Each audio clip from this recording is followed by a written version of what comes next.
Hello সবাইকে, কেমন আছো? আশা করছি ভালো আছো। চলে এসেছি আজকে আমার নিরামিষ লাঞ্চের মেনু তোমাদের সাথে শেয়ার করতে। তো আজকে সোমবার, আমাদের নিরামিষের দিন। তো দেখতেই পাচ্ছ মা প্রত্যেকটা নিরামিষ আইটেমগুলোকে খুব সুন্দর করে টেবিলে সাজিয়ে রেখেছে। চলো তোমাদের সাথে এক এক করে শেয়ার করি কি কি রয়েছে। তো দেখতেই পাচ্ছ সামনে সাদা ভাত, তার উপরে কাঁচা লঙ্কা, আর রয়েছে হলো গন্ধরাজ লেবু।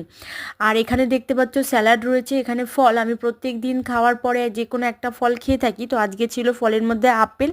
আর ঠাকুরকে মিহিদানা দেওয়া হয়েছিল, সেই প্রসাদটাও ওর সাথে রাখা রয়েছে। আর রয়েছে লাউ দিয়ে মুগ ডাল। তোমরা কারা কারা লাউ দিয়ে মুগ ডাল খেতে ভালোবাসো? এই সময় কিন্তু খেতে খুব ভালো লাগে। আর তার সাথে ছিল শালগম আর সিমের একটা তরকারি। তো চলো এক এক করে রিভিউ দিই। এই যে লাউ দিয়ে মুগ ডাল গন্ধরাজ লেবু দিয়ে খেতে অসাধারণ লাগে।